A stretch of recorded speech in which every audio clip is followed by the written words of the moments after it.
الرحمن الرحیم. راځو په خپل درس شروع کوو. درس هم په رایټ کلیک و. رایټ کلیک مو شروع کړی و تر نیو پورې رسیدلی و. نن خیر د نیو نه شروع کوو. دا موضوع د ویلو نه ده، دلته ما ورخطا کېږي. خو راځو نیو ته. نیو کې موږ څه شوی یو خو دغه برخې د اخرنۍ برخې چې دا کله چې موږ مایکروسافټ افیس انسټال کوو بیا د برخې رزي موږ کولی شو دلته هم اضافه کوو یا هم دلته راوړو. د دوه طریقې نه هم استفاده ترې نه وکړو. د صفحې په سر کې راوړو یا هم شارټکټ ته جوړ کړو او بیا استفاده ترې وکړو. خو دا عموما کله چې موږ هر پروګرام ته ځو لکه وورد یا هم اکسل اکسس بیا دا هم د خلاصولو په طریقو کې یوه طریقه ده هم موږ عملي کار کوو او یې خو اوس فعلا په دې باندې وخت نه ضایع کوو. راځو فولډر ته او شارټکټ ته. موږ د نیو په واسطه باندې یا هم د نیو نه په کومه خاصه سره موږ دلته فولډر او شارټکټ کولی شو چې اضافه کړو. لومړی به راشو فولډر به اضافه کړو. څنګه فولډر موږ اضافه کوو؟ که تاسو په کوم ځای کې مثلا فایلونه ولرئ، ویډیوګانې ولرئ، اډیوګانې ولرئ، غیر منظم وي، تاسو اړتیا لرئ چې هغه منظم کړئ. نو منظم والي ته هغو ته یو شي ته اړتیا لرئ چې ټول په یو ځای کې څه کړئ؟ ټول یې کړئ. په کمپیوټر کې هماغه څه د ټولولو شی چې دغه فولډر دی. موږ کولی شو فولډر ورته جوړ کړو، بیا په هغه کټګوري کړو. مثلا یو فولډر د یوه بخش، بل د بل د بل دا رقم ته جدا کړو. فولډر څه رقم نه موږ جوړولی شو. رایټ کلیک به وکړو، را به شو نیو ته او دلې فولډر نوم نوشته دی، په دې باندې به کلیک وکړو. کله چې کلیک وکړو دا موږ ته تیار مخکې له مخکې موږ د نوم غواړي. که چیرې موږ نوم ټایپ کړو د نوم همدلته هم ورکولی شو، او که چیرې ټایپ نه کړو نیو فولډر او نیو فولډر 1 2 3 همداسې نوم خلي. خپله بلډپال نوم یې څه شی دی؟ نیو فولډر 1 2 3 عدد ورکوي. خو په همدغه صورت کې هم موږ نوم ورکولی شو. که چیرې موږ دا انټر کړو او نوم ورنه کړو بیرته څنګه کولی شو دلته څه وکړو؟ نوم ورکړو یا هم نوم وربدل کړو. دوې طریقې دي. یوه ورځو رایټ کلیک دلته رینیم لرو. متوجه یې که نه؟ دلته رینیم لرو. کله چې پر رینیم باندې کلیک کړو بیا موږ کولی شو چې د نوم څه کړو؟ چینج کړو. خو غیر د رینیم نه، دا خو د آپشن طریقه ده، دا خو د باید زده وي. نو که چیرې دغو حالت کې سلیکټ کړه، راشه په دغو حالت کې F2 پریس کړه. F2 چې کله پریس کړه دا شارټکټ دی، هماغه د نامو حالت ته څه کېږي؟ ځي. په دې صورت کې ته کولی شې څه کار وکړې؟ نوم ورکړې. او همدارنګه فولډر سره رقم ته د شارټکټ د لحاظ نه جوړولی شو. مثلا د نوم ای شو دا به سیف کړو. دا فولډر دی د آپشن د لیر نه جوړ کړو. زه غواړم د شارټکټ د لیر نه زر فولډر جوړ کړم. یا هم یو څه باید په کیبورډ کې ته غښتلی وي، نظر د نورو نه پوه وي. نو موږ ورته مختلفې طریقې لرو. مثلا یو شارټکټ دی کنټرول شفت ان چې مغه د نیو منور کنټرول شفت ان موږ ته فولډر جوړوي. بیا مغه د نامو بخش ته ځي کولی شو. نو موږ نوم ورکوم. مثلا دلته زه نوم ورکوم څه شی؟ احمد. انټر مې کړو، نوم یې واخیستو. بیا زه کنټرول شفت ان ورکوم، بل فولډر مې پرې جوړېږي. هر څومره چې اړتیا وي کولی شئ په دې طریقه د شارټکټ نه جوړ کړئ. خو دلته اوس بله خبر هم ده. دلته ما یو د احمد په نامه فولډر جوړ کړی. زه غواړم بل هم د احمد په نامه جوړ کړم. صحیح دی که نه؟ آیا تاسو په نظر ته اوس ومیني؟ نه مینی. موږ چې کله انټر کوو نه مینی. یو د احمد په نامه لري په دې ځای کې، بل حق نه لري چې جوړ کړي. یعنې په یوه نامه باندې موږ دوه دانه فولډر نشو جوړولی. دا یوه موضوع. او بل زه غواړم بیخي نوم ته لرې کړم، هېڅ نوم نه ورکړم، سپین یې جوړوم. انټر یې کړه نه مینی. حتی سپین فولډر هم موږ ته نه مینی. باید نوم ولري او نوم یې هم څه وي؟ مساوي نه وي. نو دا خو عموما د ټولو اشخاصو زده دي. نو موږ به راشو اوس به دغه کارونه وکړو چې څنګه په یوه نامه باندې څو فولډر جوړ کړو او څنګه بې نومه جوړ کړو. دا طریقې به هم زده کړو. را به شو فولډر ته، دلته به دلته نوم ولیکو. نوم یې څه شی دی؟ احمد دی. یو خو لرو په دې باندې خو مطمئن یو چې بل احمد نه مینی که نه؟ همدغه بخش ته ورځئ، په دغه ځای به رایټ کلیک کړئ. کوم کلیک؟ رایټ کلیک. دغه آپشنونو ته ورځئ، په دې کې به یو کود انتخابوئ چې د هر یو خوښه ده. دا فرق نه کوو. کې سر مه خوږوئ چې دا کود د څه شی دی، څه شی مشته دي، هغه فرق نه کوو. فقط د تاسو طریقه دا ده چې غواړئ په یوه نامه باندې دوه درې جوړ کړئ. کلیک پرې وکړه او انټر یې کړه. په دې طریقه اوس کولی شئ تاسو فولډر ووینئ. دا مهم نه دي، ضرور هم نه دي. خو بعضې ځایو کې چې د یوه کورس شاګردان په بل کورس باندې یا ځان لږ لوړ ښیي یا ځان لږه ښیي، بعضې تخنیکونه کاروي. نو دا هم دغه تخنیکونه دي، ځکه زه وایم چې تاسو هم باید په دې کې پوه وئ. راځو یو بل فولډر جوړ کړو. شفت ان او دلته هم نوم ورکوو څه شی؟ احمد. انټر کوو یې نه، مخکې د انټر نه رایټ کلیک دلته د کودو تر زو په دې کې یو بخش ورته انتخابوي، انټر یې کړه. بیا تاسو کولی شئ په یوه نامه باندې څو دانې جوړ کړئ. دا یوه مسله. بل رسو کنټرول شفت ان او دا هم بیخي حذف کوو. نوم د هیڅ نه وي. غواړم بې نومه جوړ کړم. رایټ کلیک په همدغه وخت کې چې دا کله د نوم حذف کړه او را به شم دغه کودو ته، په دې کې یو حالت ورته انتخاب کړه، انټر یې کړه، بې نومه جوړ شو. را به شو بل تخنیک به هم به کار کړو. رایټ کلیک پراپرټیز ته راشه. غواړم دغه کوم د فولډر شکل چې دی شکل یې هم څه کړم؟ ورک یې کړم. کسټمایز ته ځئ. کسټمایز کې چینج آیکن. چینج آیکن کې دغه د فولډر یا هم د آیکنونو شکلونه دي. موږ کولی شو دغه ټول ورته انتخاب کړو. دغه څه چې وینئ، څه چې لري، دا کولی شو ورته انتخاب کړئ. په دې کې بعضې د سمبولونه هم دي او بعضې سپینې علامې هم وي. مثلا موږ به راشو دلته بعضې خالیګاوې لرو. په دغو کې بعضې تورې وي یا هم بعضې خالیګاوې وي. تاسو پیدا کړئ چې کومې خالیګاوې دي او یا هم کومې تورې دي. زه دا ورته انتخابوم، اپلای ورته وایم او دا هم اوکې. اوس تقریبا یو توره غوندې څپه شوه که زه چېرې دا راوړم هلک د تخنیک نه استفاده وکړم په داسې یو حالت کې کېږدم اوس هېڅوک د موږ فولډر نه ویني دلته هم کوم څه شته که نه شته امکان لري په دو ځای کې 100 GB 200 GB فایل وي خو د سترګو نه داسې هاید رقم ته دی هم څوک یې نه ویني نو دی هم یو د هغو تخنیکو څخه دی چې موږ کولی شو شاید د سترګو نه یو شی پکې پټ کړو یا هم بینوم او یا هم په یوه نامه باندې څو دانې کولی شو په دې طریقه جوړ کړو صحیح شوه دو ځای کې خو سوال نه لرئ فولډر مو ووی دی هم رایټ کلیک رځو تر څنګ شارټکټ ته شارټکټ هم موږ کولی شو بعضې شارټکټونه د صفحې پر مخ باندې جوړ کړو چې موږ ته اړتیا وي هغه د مختلف شارټکټونه کېدلی شي خو موږ به راشو کار به کوو په مثلا وین کې ای مای کمپیوټر یا هم د سپیسی ته زه غواړم دغه د ای شارټکټ د صفحې پر مخ باندې راوړم چې دغه کې د ما هر څه معلومات وي یا هم د ای یا د اف هماغه د صفحې نه زه خلاص کړم د صفحې نه اوپن کړم د همدغه ډرایو غواړم شارټکټ یې څه کړم د صفحې مخ ته یې البته شارټکټ بیا ځای نه نیسي چې مثلا دلته هم د ما یو 100 GB ډرایو دی هلته هم یو 100 GB ونیسي ځای نه نیسي فقط یو جدا لیر ورکوي داسې یو مانه ورکوي لکه دغه اتاق چې شته دی یوه دروازه یې دخونه ده یوه دروازه یې دخونه ورکوي نو دروازه چې دخونه ورکړه دغه په دو مانا نه ده چې یو بل ځای ته اړتیا لري چې اتاق جوړ کړو اتاق خو هماغه دی فقط لیر یوه بله ورکوي پوه شولې په مفهوم باندې زه غواړم زه شارټکټ جوړ کړم رایټ کلیک شارټکټ ته به ورځو او دلته هم زه ورته وایم چې مثلا د اف زه غواړم اف او دوه نقطې به ورکړو په دغه ترتیب انټر یې کړه دغه د وي لوکل ډیسک اف غواړئ هم هو فینش یې کړه همغه شارټکټ موږ ته راغی زه باندې ډبل کلیک مستقیم خپلې ډیټا ته ننوتلی شم د پوسټه باندې او دا هېڅ ځای هم نه دی نیولی که تاسو ووایئ چې د به اوس همدومره سایز نیولی وي هېڅ سایز نه لري پرې ورسېدی د هغه طریقې دي چې موږ په یوه نامه باندې فولډر رقم ته جوړ کوو استفاده ترېنه وکړو نه دغه د ډیلیټ مې کړو هسې د لامل شي پوه شوې نه هغه شته بیا داسې معلومېږي کله کله یې داسې درنه ورکېدل ټول سکرین باندې دسکټاپ باندې اثر کش کوي درته معلومېږي چې څه شی شته او یا هم که نشته صحیح شوه په دغه صورت کې بیا معلومېږي خو څوک چې نه پوهېږي ډېر کم استفاده کړې وي هغه 100% پرې غلطولی شي نه ورسره پوهېږي او تر څنګ یې بل شی لرو نیو هم خلاص شو ډسپلی سیټینګ دی کلیک به ورته وکړو ډسپلی سیټینګ کې موږ ته دا نوی یوه صفر راځي او دلته یو عدد موږ ته دا څه شی دی څه شی موږ ته څوک ورته وایي چې دي څو موږ ته دي دغه 112 یو یې پر دوه آی خیر سه دغه ګورې دا یو دی خو دا یو بیا داسې نه دی لکه دا دنه هدف یو یې پر دوه دی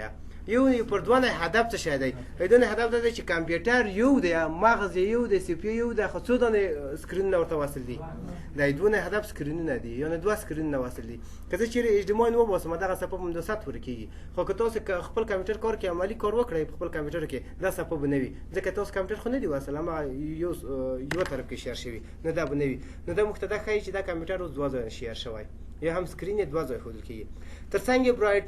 برایټنس او کالر لرو دا عموما رنګ دی روښنایي ده موبایل روښنایي به هم ډېره کم او زیاته کړې وي دا هم هماغه روښنایي ده کولی شي دلته کم او زیاته کوي خو تاسو ته نه ښکاره کېږي ځکه دا د تلویزیون روښنایي ده دا جدا ده او د کمپیوټر جدا ده اوس فعلا چې زه کته کوم د ما کمپیوټر تقریبا صفحه یې توره شوله ډېر کم نور لري او دا چې څومره زیاتوم ما کمپیوټر نور قوي کېږي او ښه کولی شم چې ووینم نو کولی شي د ځای نه روښنایي کم او زیاته کړئ تر څنګ نایټ لایټ لرو نایټ لایټ هم موبایلو کې موندلي یو ډارک موډ دی بل نایټ لایټ دی هغه د شپې حالتونه یا هم چې سترګو ته تاوان لري هغه حالتونه دي کولی شي د ځای نه هم آن کې او غیر دغه نه دلته یو سکیجول هم کولی شي چې ورته تعیین کړو مثلا زه ورته وایم چې آن یې کړه کلیک پرې وکړو اوس هماغه حالت یې فعاله شو دلته لږ لږ نتیجه ښودل کېږي خو د ما په سکرین کې ډېر ښودل کېږي او حالت یې اوس یو څه زیړ شو د سکرین که چیرې زه دغه حالت راولم څومره چې او طرف ته ځم د ما حالت زیړېږي د سکرین حالت زیړېږي او دا چې څومره دو طرف ته راولم د سکرین حالت سپینېږي تاسو ته به لږ ښکاره کېږي که نه دلته یو څه ډېر تاثرات ښودل کېږي نو دا هغه وخت کې استفاده کېږي چې تاسو سترګې د سپین څه مشکل لري هم که چېرې توره شپه کې دا سپین حالت وي سترګو ته ډېر تاوان لري او ښه نه ورته پېښېږي اوپشنونه دي او تر څنګ د روښنایي خو خپله کیبورډ کې هم موږ بټنې لرو کیبورډ کې دوې بټنې دي چې یوه F12 ده بله F11 ده تر څنګ د لمر داسې نښان غوندې هم دی چې دسه کنټرول ونیسئ او کوئ F12 وایي نور یې زیاتېږي او چې F11 وایي نور یې کمېږي وینئ دته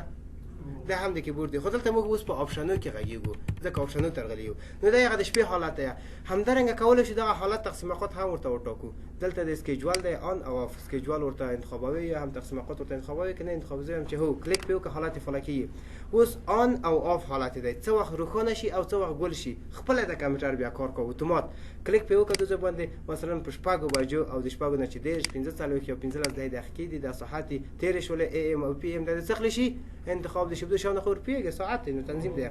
او کې ورته وایا خو څو وخت ګول شي کلیک په وکړه په یو بجه په 2 په 2 په 9 هر څه چې خوخه وی کولای شي تنظیم ک ای ام پی ام او مغه تایید ک ورسته لدی تو کمپیوټر چې وخت ورور سي خپل اتومات دغه حالت ترزي نور یې چې څومره دا ور کړی موږ زیړ حالت ترزي پوه شولای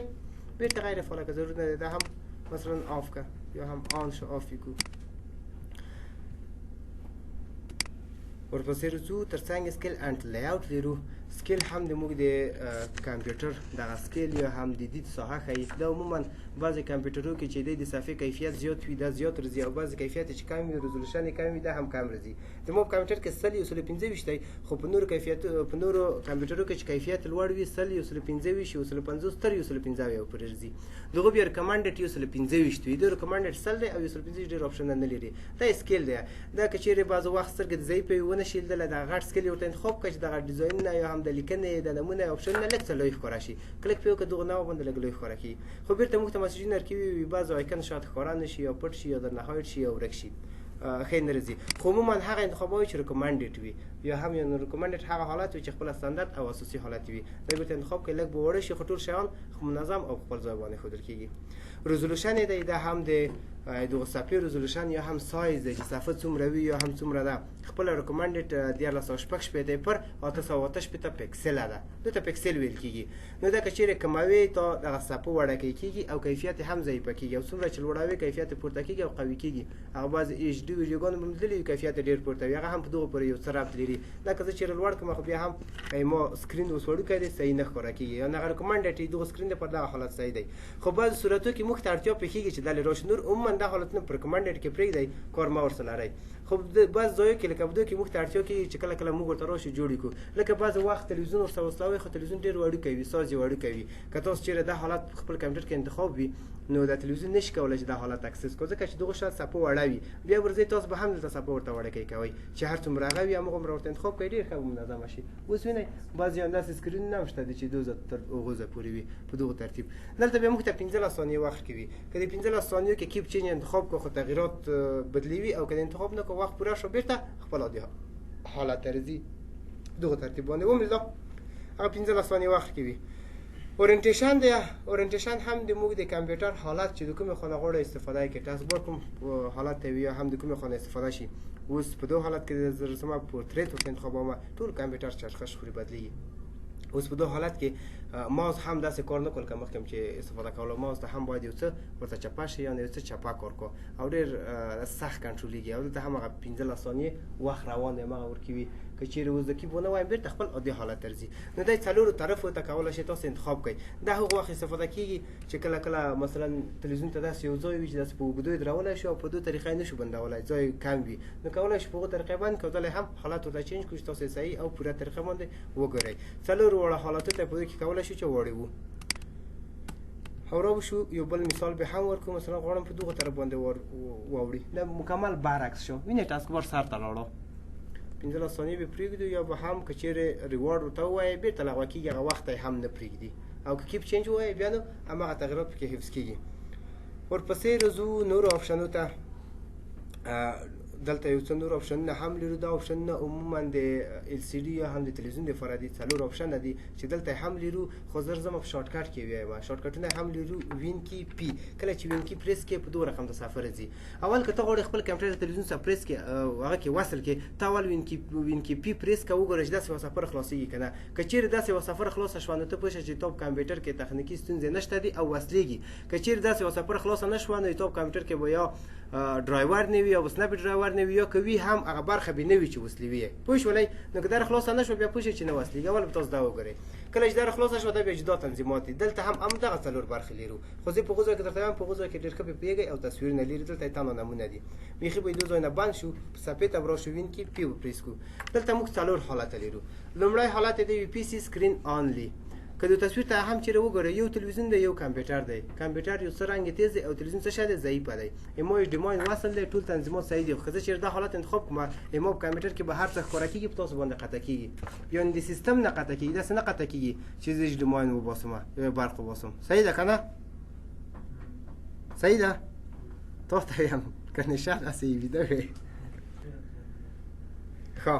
پوه شوئ او دوهم حالت څه شی دی دوهم حالت ډوپلیکیټ دی ډوپلیکیټ هم دلته ښکاره کیږي هم هلته ښکاره کیږي په دواړو ځایو کې کولی شي چې موږ ووینو دا دوهم حالت دی یو زه لومړی حالت کوم لومړی حالت په تاسو باندې بندېږي یما کمپیوټر جوړ دی HDMI مې نه دی اصله برق نه دی کته خو فقط سیستم د لري مې په تاسو بند کو بیرته ځم ډوپلیکیټ باندې کلیک کوم دواړو طرزیه هم دواړو ته ښکاره کیږي وینئ دریم حالت پریږدو اول څلورم یو څلورم حالت څه کار کوي سیکنډ سکرین آنلی یعنی تنها دوهم سکرین دی وي او اول دې څه خلی وي نه دی زه به کلیک وکړم د مو کمپیوټر توره تیاره شوه خو دو کې زه هر څه لیدلی شم زه اوس دلته څه نه وینم که وغواړم بیرته تغیرات هم راولم مجبور یم هلته وګورم او ووینم چې زه اوس فلم په کوم حالت کې یم پوه شولئ بیرته به زه راشم ډوپلیکیټ ته او بیا به د دریم حالت تشریح کوم ښه دریم حالت یې څه معنا لري اکسټرین داسې یو حالت لري که چېرې دا حالت انتخاب کړه انتخاب وکړو اوس داسې یو حالت شو لکه دا چې یوه جدا څپه وي دا جدا څپه وي اوس دلته زه جدا کولی شم یو فعالیت ترسره کړم هلته جدا کولی شم زه اوس ځم ما کمپیوټر یې هم د سپیسي خلاصوم خو تاسو یې نه وینئ ځکه یې تاسو څپه جدا ده داسې یو معنا لري لکه دغه نیم کمپیوټر چې دو طرف ته وي او نیم دوخته وي که وغواړم چې تاسو یې ووینئ نو زه به ډرا کوم تاسو طرف ته وګورئ زه بیا د څپه لږ څه وړه کړم غواړم چې ډراګ یې کړم وینئ لږ څه درغله اوس نیمه د ما په کمپیوټر کې ده نیمه هلته درغله او که ټوله دا رقم ته کوم نو په صفحه کې اوس هیڅ نشته یم د سپیسي کې ټوله درغله هلته نو زه کولی شم په داسې حالاتو کې دوه درې کاره وکړم یا هم تاسو ته کوم کتاب هغه پرېږدم چې تاسو دغونه لیکنه وکړئ دلته نور کارونه پکې کولی شم یا هم هلته یو څه پرې کولی شم او دلته هم نور کارونه کولی شم یا هم بل څه یم دوه درې کاره کولی شم چې پکې وکړم یعنې داسې شو لکه دغه کمپیوټر چې دوې صفحې لري هغه هم جدا جدا وي برخې پرې پوه شولئ دو په مفهوم باندې ښه صحیح ګورئ دغه اوس نیمه صفحه هلته ده نیمه دلته ده و طرف ته غواړي دو ځنه چې خلاصه شي مکمل پوه شي چې وروته د کمپیوټر ته نو داسې حالت کې استفاده کیږي عموما ورپسې راوشو رایټ کلیک په دې باندې هم پوه شولئ ډسپلی سیټینګ ته د آپشنونه بیا هم یو دوه درته کار کوم چې تر څو دونه مو هم زړه ډاډه شي ښه راځو همدا حالت کنه مثلا ډوپلیکیټ دیس ډسپلی دلته په هغه نمونو باندې مشته شوي یا هم اصلي تشریح ورکړو خو هلته په تصویر باندې ډېر فوکس کړو تصویر ورکړو ایکسټینډ دیس ډسپلی دا هم ایکسټینډ کوي هماغه حالت دی تاسو ته صفر راغله مو ته هماغه صفر خلاصه ده اوس به ریوارډ ورته وایم بېرته به ټول کنسل او یا هم لغوه کړمه دلته نور څه نشته یو آپشن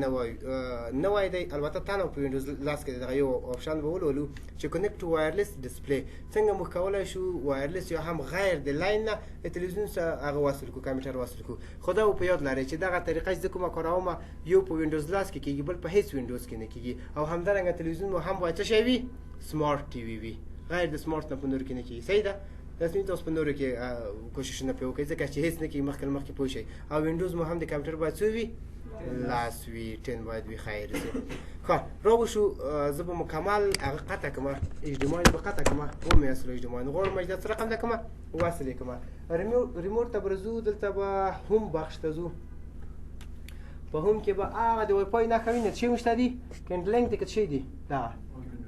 همدا دی که نه په دغو باندې وکړئ دو البته د سمارټ ټي وي کوي یوټیوب نه هم استفاده کولی شو فلمونه هم کتلی شو نور براوزر هم ډاونلوډولی شو یعنې مکمل کومه استفاده چې موبایل کې کولی شي په دې کې هم کېږي حتی څو حافظه هم لري او د وای فای څخه هم کولی شي چې وصل کړو دا ډېرې خوبیانې لري نظر د نورو تلویزیونونو نه کنډلینګ باندې به کلیک وکړو اوس دغه صفحه شوه وروسته له دې نه زه کولی شم دا څه کلیک کړم پیدا کړم البته موبایل سره هم وصلولی شو ډسپلی ته به راشو مغه حالت ته او دلې به وایرلیس باندې به کلیک وکړو تاسو په ویډیو کې ښکاره کېږي درته خو بیا وګورئ کنیکټ وایرلیس ډسپلی دلته تلویزیون پیدا کوي سمارټ ټي وي پیدا شو زه کلیک پرې کړم چې هو همدا تلویزیون دی اوس هغه د کنیکټینګ په حالت کې دی څنګه چې کنیکټ شي دلته تاسو ته تصویر ښودل کېږي پوه شولئ